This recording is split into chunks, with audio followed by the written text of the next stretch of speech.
Heipä hei ja tervetuloa uuden Brändipodi-jakson pariin. Tätä jaksoa on erikseen toivottu ja tiedän, että siellä linjoilla on paljon yksin- ja pienyrittäjiä, mikä on muuten ihan mahtavaa, että te just siellä olette ylipäätään kiinnostunut brändäyksestä. Ihan vaan jo siitä syystä te olette etumatkalla moneen muuhun verrattuna. Ja mä tiedän, että te haluaisitte näyttää ammattimaiselta ja rakentaa erottuvaa brändiä, mutta samaan aikaan kassa ei näytä siltä, että sä voisit sijoittaa tuhansia tai kymmeniä tuhansia euroja brändiprojektiin asiantuntijan kanssa. Joten mä luulen, että tämä jakso tulee monelle tarpeeseen, ja tänään mä kerron, mitä mä itse oon tehnyt ekana vuonna oman yritykseni brändin kanssa, kun munkin budjetti totta tosiaan oli sen 0 euroa, ja sä tuut saamaan konkreettisia vinkkejä siihen, mihin sun kannattaa panostaa, ja mitä asioita sä voit alkaa tekemään vaikka heti tänään, vaikka sunkin budjetti olisi pyöreät 0. Tämä podcast on tietenkin Brändipodi ja minä olen tietenkin Jenni Kauppila, Brändihuvilan perustaja, brändistrategi ja tämän podcastin juontaja. Brändipodi on Brändihuvilan tuottama podcast, jossa puhutaan pelkästään brändäyksestä. Ja tähän väliin kerrottakoon myös, että tämä jakso on 3. kauden toiseksi viimeinen jakso, eli vielä ensi viikolla olisi uutta jaksoa luvassa ennen taukoa, ja mä ajattelin, että ensi viikon jakso voisi olla Q&A-jakso, ja mä toivon, että jos sulla on mielessä joku kysymys liittyen brändäykseen tai sun liiketoimintaan tai mun liiketoimintaan, mihin mä voisin vastata ensi viikon jaksossa, niin kommentoi se tähän jakson alle, tai tuu laittaa se mulle Instagramissa @brändihuvila tai linkkarissa Jenni Kauppila, niin saadaan teille tärkeitä aiheita käsiteltyä kauden viimeisessä jaksossa. Mä itse perustin Brändihuvilan vähän reilu vuosi sitten. Tarkka perustamispäivä taitaa olla syyskuussa tai lokakuussa. Ei, kyllä se on. Joo, se on syyskuussa. Syyskuussa 2024 perustin virallisesti Brändihuvilan, ja mulla oli tiedossa siis pyöreät 0 asiakasta. Yritykselläni lainasin hyvin maltillisen summan rahaa, jotta pystyin maksamaan joitain alkukuluja, kuten kirjanpitäjää, kanvaa ja tämmöisiä pieniä ohjelmia, mitä siinä yrittäjyyden alkuvaiheessa ja edelleen nytkin tarviin. Ja siinä oli mun lähtötilanne. Ja se, minkä mä olin päättänyt, oli, että mä en alkuvaiheessa investoinut ulkopuoliseen apuun, eli en ottanut nettisivutekijää, en brändisuunnittelijaa, en mitään. Hyvä ystävä teki mulle logoon ja puoliso silloiset ekat nettisivut, koska ei yksinkertaisesti ollut mitään varmuutta siitä, tuunko mä saamaan yhtäkään asiakasta, koska mä lähdin ihan täysin nollasta. Niin en mä uskaltanut silloin sijoittaa tämmöisiin tuhansia euroja. Olin hyvin pessimistinen sen suhteen, että tästä tulee yhtään mitään, ja mä uskon, että moni pienyrittäjä voi varmasti samaistua tähän. No, se mitä mä kuitenkin päätin, että mä teen, oli se, että mä käytän omaa aikaani siihen, että mä luon jonkunlaisen strategian sille, mitä se Brändihuvila on ja mitä se ei ole. Eli tein itsenäisesti tällaista brändityötä. Ja joku saattaa muuten nyt ajatella, että mähän on asiantuntija, että eihän mun tarvikaan käyttää brändityöhön rahaa, mutta asia ei ole ihan niin. Mä korostan ensinnäkin sitä, että mähän en ole niin visuaalisen suunnittelun asiantuntija ollenkaan, vaan mun osaamista on nimenomaan se strategiaosuus. Eli se, että mä osaan kyllä sanottaa niin yrityksen kohderyhmää ja erottautumistekijöitä ja tarinaa, mutta mä en osaa tehdä logoa tai suunnitella brändivärejä tai mitään niin semmoista. Mä en ole siinä ammattilainen. Niin se, mitä mä haluan, että sä ymmärrät tästä, on se, että ei sunkaan tarvi olla mikään graafinen suunnittelija tai osata suunnitella visuaalista ilmettä, mutta sä voit silti saada sun brändin näyttämään ihan riittävän ammattimaiselta alkuun, kun sä noudatat näitä asioita, mitä tässä tämän päivän jaksossa tullaan käsittelemään. Ja tähän liittyen muuten mainittakoon ihan sairaan siisti uutinen, mikä julkaistiin tällä viikolla Brändihuvilan Instagramissa. Nimittäin mä oon saanut yhteistyökumppaniksi Q& Brand Studion pääsuunnittelijan Victoria Quistin, jolla on siis yli 10 vuoden kokemus brändien visuaalisesta suunnittelusta. Ja tämä tarkoittaa sitä, että jatkossa Brändihuvilan brändipaketteihin voi sisällyttää myös sen visuaalisen ilmeen suunnittelun, mikä on ihan mahtavaa, että jatkossa siis meidän asiakkailla on mahdollisuus saada sekä se strateginen että visuaalinen osuus saman katon alta. Ja mä oon tästä niin innoissani, koska niin kuin sanottu, mä olen ehdottomasti enemmän sen strategisen puolen ammattilainen, ja nyt mä oon saanut tiimiin mukaan semmoisen tyypin, joka todellakin osaa suunnitella niitä visuaalisia ilmeitä. Mutta niin, eli aikaa se vaatii, että sä istut siinä alussa alas ja mietit näitä asioita. Ja ainakin mä koin silloin uutena aloittelevana yrittäjänä ilman yhtäkään asiakasta, että sitä mulla on. Aikaa mulla on. Että totta kai halusin käyttää aikaa asiakashankintaan, mutta sen lisäksikin vielä oli ihan hyvin aikaa tehdä sitä suunnitelmaa siitä, mitä mä haluan brändihuvilan olevan ja rakentaa esimerkiksi nettisivuista ja somekanavista sen näköisiä, kuin mitä mä halusin niiden olevan. Ja intoakin oli vaikka muille jakaa, kun kaikki oli niin uutta ja ihmeellistä. Ja sitä toki on vieläkin, mutta suuren osan ajasta kuitenkin nyt näin reilu vuosi myöhemmin, niin vie kuitenkin nämä aivan ihanat asiakastyöt, mitä saan tehdä. Mutta se, että mä itse koin, että okei, brändityöhön tai tämmöiseen strategiseen työhön, yrityksen kehittämiseen ylipäätään tarvitaan 2 resurssia, aikaa, rahaa. Rahaa ei ole, aikaa on, käytetään sitä. Ja koin, että siitä on hyötyä varmasti niin kuin tulevaisuudessa, että se ikään kuin pohjatyö on tehty tosi hyvin. Sitten muutama vinkki, minkä mä haluan sanoa ennen kuin mennään noihin kohtiin, mistä lähtee liikkeelle, niin ensinnäkin se, että jos tosiaan budjetti on pyöreät 0, mutta aikaa on, ja sä haluaisit näitä brändiasioita kehittää itsenäisesti, niin rehellisesti sanottuna se on tosi vaikeeta. Se, miksi se on vaikeeta yksin, on se, että sä todennäköisesti et itse näe sun yrityksestä semmoisia asioita, mitä ulkopuolinen siinä näkee. Sä oot kattonut niitä somekanavia ja nettisivuja tai niiden suunnitelmia niin monta kertaa, että silmät sokeutuu jo niille ja on tosi vaikea itse hahmottaa sitä, mikä siellä toimii ja mikä ei, tai mitä mahdollisuuksia voisi olla sen brändin kehittämisessä. Ja lisäksi mä yrittäjänä tiedän, että oma yritys on vähän kuin semmoinen oma pikku kullan nuppulapsonen, josta ei halua sanoa mitään pahaa eikä ajatella mitään erilaista, mitä on yleensä ajatellut, niin ihan senkin takia, että jos se on niin, että se sun budjetti tosiaan on pyöreät 0, niin mä suosittelen, että jos mahdollista, niin juttele siitä sun yrityksestä ja niistä brändiasioista esimerkiksi ystävän kanssa, toisen yrittäjän kanssa tai sitten vaikka tekoälyn kanssa. Mä voin sanoa, että mulle ainakin tekoäly on ollut mun yksi paras työkaveri tuossa ensimmäisen vuoden aikana, kun mä oon yrittänyt selkeyttää oman yritykseni brändiä ilman ulkopuolista apua ja sitä, että mistä siinä on kyse. Sä voit esimerkiksi ottaa kuvakaappauksen sun somekanavista tai nettisivuista, antaa sen tekoälylle ja kysyä sen mielipidettä siitä, mitä sun brändi tällä hetkellä viestii. Ja mä en nyt tarkoita, että tekoäly kertoo sulle niinku täysin faktoja ja mitä sun pitää heti alkaa noudattaa, mutta se voi toimia sulle niin kuin ajatusten pallottelukaverina siinä, että sä saat siltä näkökulmia ja sit sä itse teet sen niin kuin loppullisen päätöksen, että onko nämä hyviä näkökulmia, mikä täältä kannattaa ottaa käyttöön ja mikä kannattaa niin kuin unohtaa saman tien.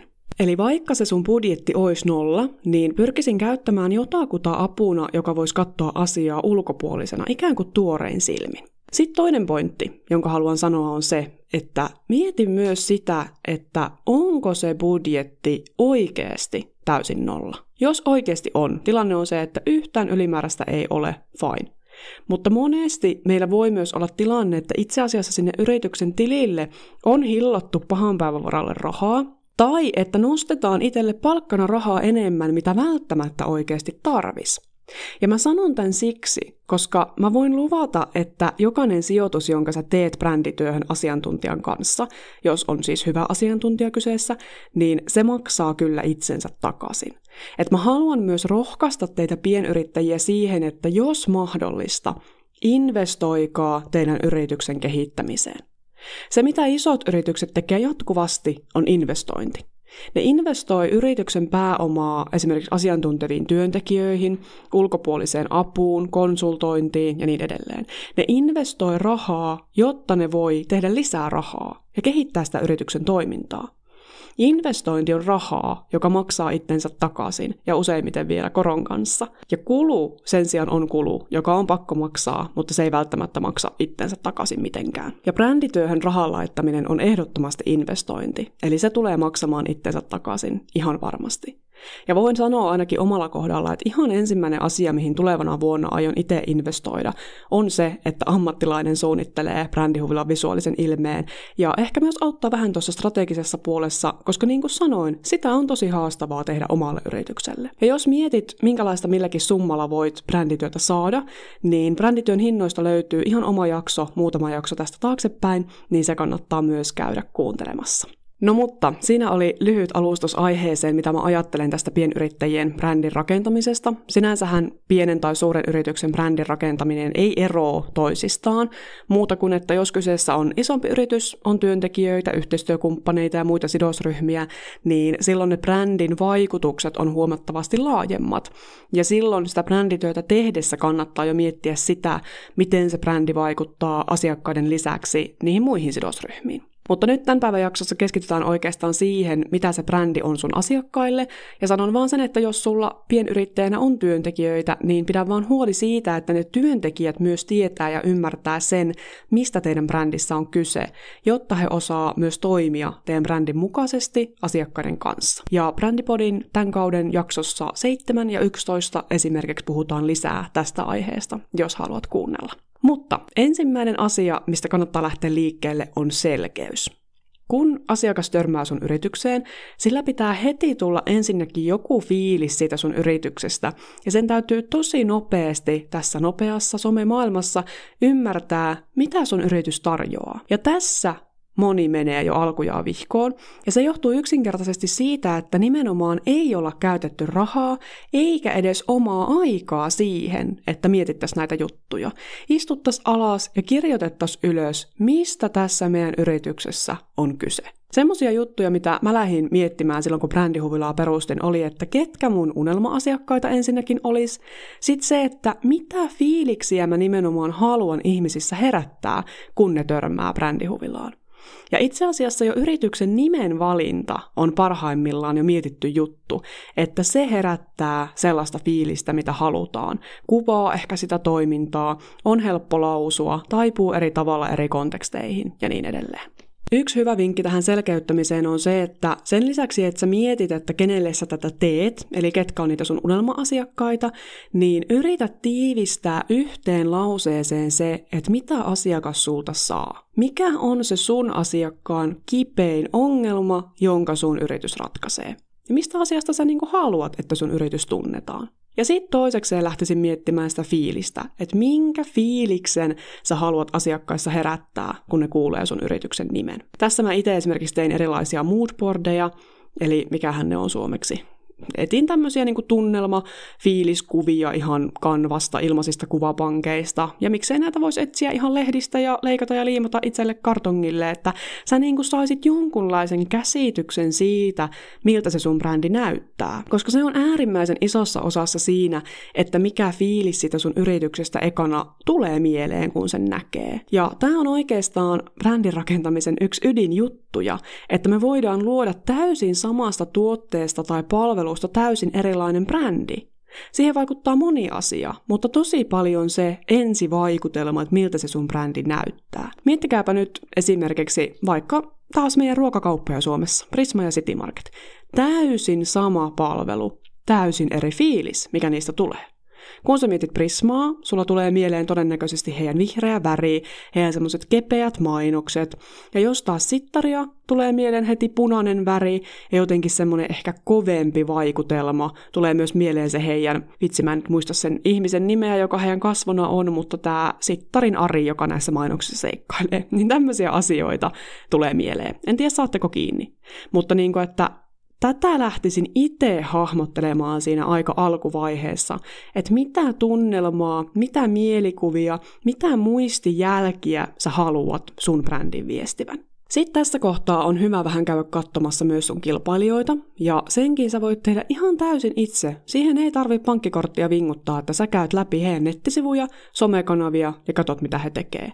Se vaatii totta kai aikaa, jaksamista, viitseliäisyyttä. Mutta kai sä nyt Herranjumala viitsit tehdä sen, jos panoksena on se, että sä pystyt rakentamaan erottuvan brändin ja saat sun liiketoiminnan pyörimään. Tätä mä itse tein niin, että kävin katsomassa erilaisia yrityksiä, jotka tarjoaa myös brändäyspalveluita ja katoin, mitä asioita he korostaa heidän kanavissa, eli mitä heillä esimerkiksi lukee nettisivuilla, somekanavien biossa, minkälaista kuvamaailmaa he käyttää, minkälaisella tyylillä he kirjoittaa ja niin edelleen. Eli taas tässä haet sitä, että mikä fiilis niissä sun kilpailijoiden kanavissa tulee. Ja sit sä tietenkin mietit sen, että miten sä haluat itse tehdä ne hommat. Eli et lähde kopioimaan heiltä mitään, vaan päinvastoin mietit, mitä sä haluat tehdä viestiä eri tavalla. Ja tämä on niinku toinen miinakuoppa, mihin moni pienyrittäjä astuu. Eli ensinnäkin mä huomaan, että ei olla käyty katsomassa edes, mitä ne kilpailijat tekee. Jolloin tosi helposti käy niin, että sä näytät ja kuulostat ihan samalta kuin ne kilpailijat. Ja silloin sä et erotu, etkä rakenna sun yritykselle omanlaista brändiä. Eli tämä esimerkki, mitä mä oon ennenkin käyttänyt, että jos niinku joogastudio tarjoaa rentoutumista ja heidän värimaailma on vaalea ja kuvissa on joogaavia ihmisiä, niin meepä katsomaan muutama muu joogastudio. Eikä siellä ole niinku ihan sama juttu. Tai jos kampaajana sä sanot, että meiltä saa upean muodonmuutoksen, niin eikö noin voi myös sanoa sun kilpailija ja todennäköisesti sanookin. Eli tosi helposti meille muodostuu päähän sellainen kuva, että jos on vaikka just joogastudio, niin sen pitää viestiä rauhallisuutta ja rentoutta. Ja sitten valitaan se vaalea väri ja kuvamaailma ja sitten päädytään siihen, että jokainen joogastudio näyttää samalta. Et usein mä sanon, että se eka ajatus, mikä sulla tulee mieleen sun alasta, ei ole se, mikä linja sun kannattaa valita, vaan ensin käy katsomassa, mitä ne muut sun alalla tekee, ja sit mieti ihan omanlainen tyyli, jolla sä voit erottua niistä muista. Mä esimerkiksi brändihuvilan kohdalla heti halusin, että mä käyn otattamassa niinku kuvat, jotka on ensinnäkin otettu huvilalla, ulkona, kesällä. Tämä oli niinku tosi tarkkaa mulle. Mä olin niinku ihan silleen, mä muistan, mä tein aika radikaaleja niinku päätöksiä ja semmosia niinku, en niinku joustanut tässä millään tavalla. Et mä halusin, että ne on ne tietyt kuvat tietyssä miljöössä, tietyssä ympäristössä kesällä aurinkoisena päivänä. Niin siinä piti sitten aika monta tähteä osua niin sanotusti kohille, että ne kuvat saatiin otettua ja kapuloitakin tuli rattaisiin, mutta minä saakeli taistelin, että mä saan just nämä kuvat.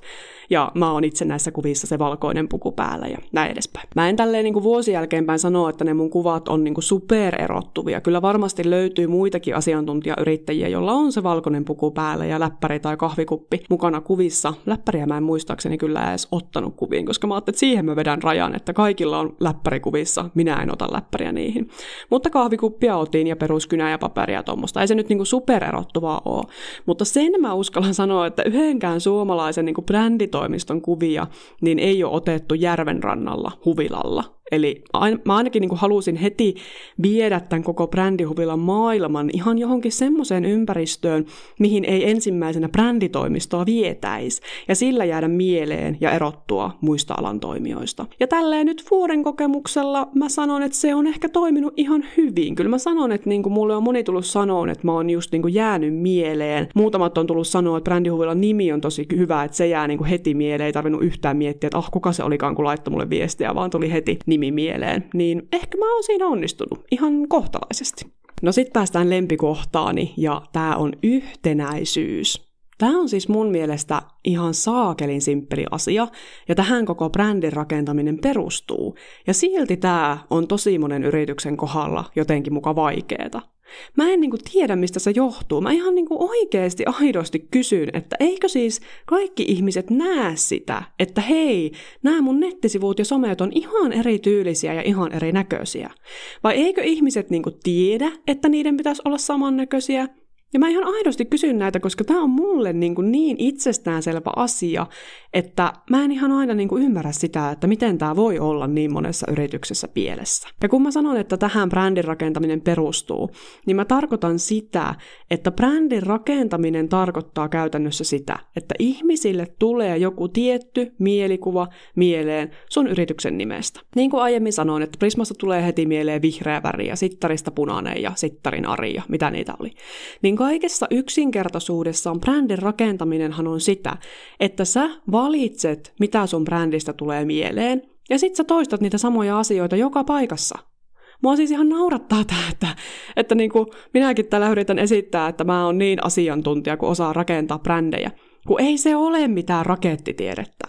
Se on kaikessa yksinkertaisuudessaan Valitset elementtejä, mistä sä haluat, että sun brändi muistetaan, toistat niitä elementtejä jokaisessa kanavassa. Ja joo, toki, brändi aina rakentuu siellä ihmisen mielessä. Sä et voi koskaan täysin 100% vaikuttaa siihen, että ne asiat sitten tulee ihmisellä mieleen. Voi olla, että jollakin tulee ihan jotakin muita asioita.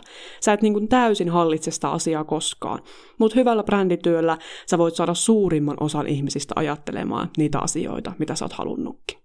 Eli nyt mä niin kuin sanon, että mene ja katso ihan ensimmäisenä ne sun nettisivut ja somekanavat, ja jos sulla on muita markkinointikanavia, materiaaleja, esimerkiksi uutiskirjettä, flyereita, käyntikortteja, tuotepakkauksia tai vaikka sun kokonainen liiketila, niin laita kuvat näistä kaikista vierekkäin ja katso, että onko ne samannäköisiä. Tuleeko niistä sama fiilis, tunnistaako ne saman yrityksen materiaaleiksi? Ja se, miten sä teet tämän kaikista yksinkertaisimmin, on se, että jos sulla on se 0 euron budjetti tähän, etkä pysty tekemään tätä ammattilaisen kanssa, niin valitse edes itse muutama väri, sanotaan niin kuin 1-2 pääväriä ja vaikka 1-3 apuväriä, tai tällaista niin kuin tehosteväriä, joita sä käytät kaikissa kohtaamispisteissä. Valitse 2 fonttia, eli semmoinen fontti, mitä sä käytät otsikoissa, ja toinen semmoinen, mitä sä käytät pidemmissä teksteissä, ja käytä niitä kaikissa kohtaamispisteissä. Mitä ikinä kuvia käytätkään, toivottavasti et kuvapankkikuvia, ne ei ole niin kuin paras mahdollinen vaihtoehto, että jos johonkin kannattaa taas investoida, niin valokuviin, videoihin, oli ne sitten ammattikuvaajan ottamia, ota itse tai pyydä ystävää ottamaan, aina parempi kuin kuvapankkikuvat. Mutta mitä ikinä kuvia käytätkään, kato, että ne kaikki on samantyylisiä ja käytä niitä kaikissa kohtaamispisteissä.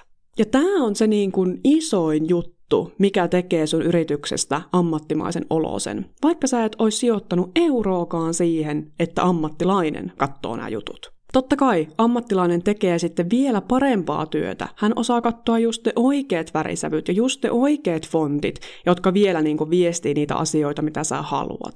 Hän osaa katsoa, että sun värit ja fontit on hyvin luettavia, ne sopii yhteen. Hän osaa katsoa, että sä käytät oikeita värikoodeja digimateriaaleissa ja sitten taas painomateriaaleissa. Ja siksi siihen kannattaa investoida kyllä heti, kun vaan siihen on varaa. Mutta että tällä sä pääset jo hyvin alkuun ja näytät niin ammattimaiselta kuin voi ilman ammattilaisen apua. Ja tämä oli myös asia, mitä mä tein ihan ensi töikseni, eli valitsin 2-3 väriä, 2 fonttia, joita käytän nettisivuilla, uutiskirjeessä, somessa, käyntikorteissa, jotta jokainen paikka on tunnistettava ja näyttää brändihuvilalta.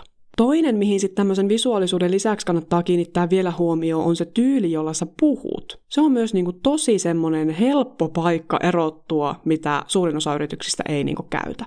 Eli ammattitermein puhutaan niinku tone of voicesta. Ja tässäkin meillä on semmoinen ihmeellinen uskomus, että kun ollaan yritys tai asiantuntija, niin meidän pitää puhua ammattimaisesti ja selkeästi ja kuulostaa asiantuntevalta ja kaikille sopivalta. Jep. Siinä on nimenomaan se ongelma. Jos me kaikki kuulostetaan samalta ja kaikille sopivalta, ja silloin me ei ole sopiva kenellekään. Silloin me ei herätetä mitään tunteita kenessäkään. Ei meitä muisteta, me ei jäädä mieleen. Eli yksi brändielementti, mitä sä voit myös ihan itsenäisesti miettiä, on se tyyli, jolla sä kirjoitat. Ja sitten, jotta tämä selkeys toistuu kanavasta toiseen, niin käytä sitä samaa kirjoitustyyliä kaikissa kanavissa. Parhaimmillaanhan siis tekstistä voi jo sanoa, minkä yrityksen tai yrittäjän kirjoittama se on, vaikka siinä ei näkyy sun nimeä ollenkaan. Siinä oli mun tärkeimmät vinkit siihen, että miten sä voit lähteä pienellä tai jopa ihan olemattomalla budjetilla rakentamaan sun yrityksen brändiä. Eli ensimmäisenä selkeys, istu alas itses ja mahdollisesti jonkun ystävän tai tekoälyn kanssa ja kirjoita ylös se, että mistä siinä sun toiminnassa on kyse. Kenelle sitä tehdään, mitä fiilistä halutaan herättää. Toisekseen käy läpi sun kilpailijat, jotta sulla on käsitys yrittäjänä siitä, mitä muut sun alalla tekee ja miten sä erotut heistä. Ja sitten kolmanneksi se tärkein, eli yhtenäisyys. Varmista, että sun kaikki kohtaamispisteet on samannäköisiä ja niistä tulee sama fiilis ja niistä voi tunnistaa just sun yrityksen. Ja vielä yksi bonusvinkki, mikä mulla tuli mieleen, on se, että pienyrittäjänä sulla on todennäköisesti erittäin hyvät mahdollisuudet yllättää sun asiakkaita jollain pienellä ja jopa henkilökohtaisella tavalla. Ja tämä voi olla sun valttikortti jäädä mieleen, laittaa puskaradio laulamaan ja erottua muista alan toimijoista. Eli mieti sitä, että mitä erilaisia tilanteita sun asiakas kohtaa, kun hän asioi sun kanssa. Se, kun hän ottaa yhteyttä, missä hän ottaa yhteyttä, kun te tapaatte Teamsissa, kun hän vaikka saapuu sun liiketilaan, kun hän lähtee sieltä, kun hän saa sun lähettämän postipaketin ja niin edelleen. Ja mieti, että missä olisi sun paikat yllättää sun asiakas ja vahvistaa sitä kautta sun brändiä. Mulla tulee mieleen esimerkiksi, jos on vaikka kivijalkaliike, niin voisitko sä tarjota sun asiakkaille siellä jonkun ihanan juoman, tai voisiko sulla olla siellä kuvausseinä, jossa asiakas voi ottaa kuvan, tai jos sä oot vaikka siivooja, niin mitä sä voisit jättää asiakkaan kotiin pöydälle, kun sä oot käynyt siellä siivoamassa, tai jos sä lähetät asiakkaalle postipaketin, mitä sä voisit laittaa sinne pakettiin mukaan, mikä olisi sun brändin näköistä ja jäisi mieleen. Jotain sellaista, mistä se asiakas kertoo kaverillekin, että ei vitsi, tiedätkö, tämmöisen sain tai tämmöinen siellä oli, kun kävin. Ja miksi tää on musta yksi pienyrittäjien valttikortti, niin sen takia, että harvemmin isoissa yrityksissä välttämättä voidaan saada niin nähty ja jopa semmoinen niin kuin henkilökohtainen fiilis asiakkaalle, kun mitä mahdollisuuksia taas pienemmällä yrittäjällä on. Eli jos pitäisi vetää jakso yhteen, niin mä sanoisin, että pienellä tai jopa 0 euron budjetilla pääset aivan hyvin liikkeelle. Kun keskityt perusasioihin ja oot luova, niin sä voit tehdä sun brändistä ammattimaisen ja mieleen jäävän. Ja sitten heti, kun sulla on kassassa vähänkään ylimääräistä rahaa, muista investoida se, koska se maksaa itsensä 100 varmasti takaisin pitkässä juoksussa. Tähän väliin lyhyt brändihuvilan mainos, nimittäin mähän olen paljon pohtinut tätä dilemmaa, että pienyrittäjät nimenomaan tarvis apua sen oman brändin kanssa, mutta brändityö asiantuntijan kanssa maksaa ja pienyrittäjillä harvemmin on niitä ylimääräisiä tuhansia euroja laittaa siihen brändityöhön. Mä en ole ihan vielä tätä ongelmaa ratkaissut täydellisesti, miten mä saan kaikille Suomen pienyrittäjille selkeä ja erottuvan brändin, mutta mä oon kehitellyt teille yksin- ja pienyrittäjille tämmöisen palvelun kuin Brändimatka Omatoimi. Ja sanon heti, että sen hinta on siis 179 € plus alvi. Ja siinä sä pääset itse selkeyttämään sitä sun brändiä, mutta mun opastuksella. Ja koska sä teet itse sen työn, niin siksi tää hinta on näin edullinen. Kun mun kanssa henkilökohtaisesti, jos työskentelee, niin brändipaketit lähtee sieltä 1000 eurosta. Mutta tää on siis erittäin sopiva juurikin pienyrittäjille, jolla on aikaa ja on semmosia tyyppejä, että tykkää tehdä itekseen, pystyy tekemään itekseen, haluaa tehdä itekseen. Ja kun mä oon nähnyt, minkälaisia brändejä mun asiakkaat on itsenäisesti suunnitellut tällä paketilla, niin mä oon ihan todella vakuuttunut siitä, että tää on toimiva ja varsin tarvittu paketti pienyrittäjille. Ja tää on ollut siis aikaisemminkin jo myynnissä ja nyt tulossa uudelleen myyntiin alkuvuodesta 2026. Jos kiinnostaa, kannattaa käydä lukemassa lisää Brändihuvilan nettisivuilta ja liittyä odotuslistalle, niin saat ekana tiedon, kun tää on jälleen myynnissä. Tää on varmasti edullisin investointi, mitä sä voit sun brändin kehittämiseen tehdä ja maksaa itsensä ihan varmasti moninkertaisena takaisin. Sitten on aika siirtyä viikon brändiosion pariin, ja tällä viikolla mä mietin tätä osiota jonkun aikaa, nimittäin kun tää podikausi on pian päättymässä, niin mä tajusin, että tulee enää siis 2 viikon brändiä. Ja mä mietin tätä siltä kantilta, että kuka tai mikä brändi olisi semmoinen, että se vaan kuuluu tähän osioon ja sen haluan vielä päästä nostamaan tähän viikon brändiosioon. Ja kun lähdin tästä näkökulmasta tätä miettimään, niin lamppu syttyi aika äkkiä ja tää eräs oululainen yhdistys tuli mun mieleeni. Ja näin ollen tämän viikon brändi on Seurapiirinaiset ry.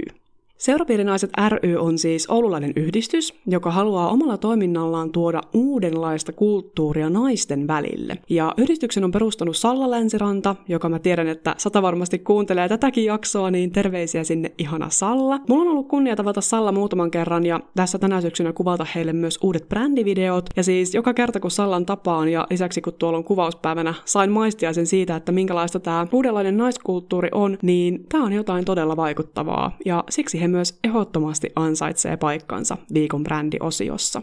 Se, miten he on tosi selkeästi ensinnäkin sanottanut tämän heidän tarkoituksen, on tosi vaikuttavaa.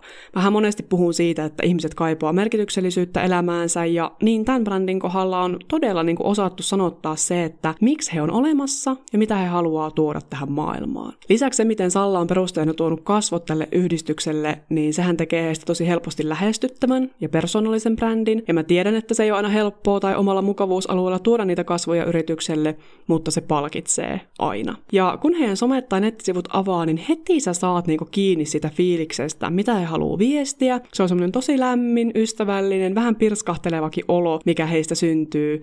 Ja voi sanoa, että sitä se on myös kertaa 100, kun tapaat livenä tämän perustajan Sallan tai muita yhdistyksen jäseniä. Eli tämän viikon brändi on Seurapiirinaiset ry-yhdistys Oulusta. Heillä on tosi kunnianhimoiset tavoitteet ja mahtavia uusia juttuja tullut viime aikoina someen, niin kannattaa käydä tsekkaamassa nettisivut ja somet ja tutustua heidän toimintaan. Ja aivan tietysti erityisesti jos oot nainen, niin tää voisi olla sulle mielenkiintoinen juttu. Kiitos hei super paljon, kun kuuntelit tämän jakson. Muistutan vielä tosta, mistä alussa mainitsin, että ensi viikon jakso olisi sitten viimeinen tämän kauden jakso ja Q&A-jakso. Eli jos sulla on mielessä kysyttävää sun liiketoiminnasta tai mun liiketoiminnasta tai brändäyksestä ylipäätään, niin kysy tuossa kommenteissa tai tuu laittaa viestiä Instagramissa @brändihuvila tai linkkareissa Jenni Kauppila, niin ehkä nostetaan sunkin kysymys ensi viikon Brändipodi-jaksoon. Brändäyksen parissa palataan heti ensi viikolla. Siihen asti, moikka!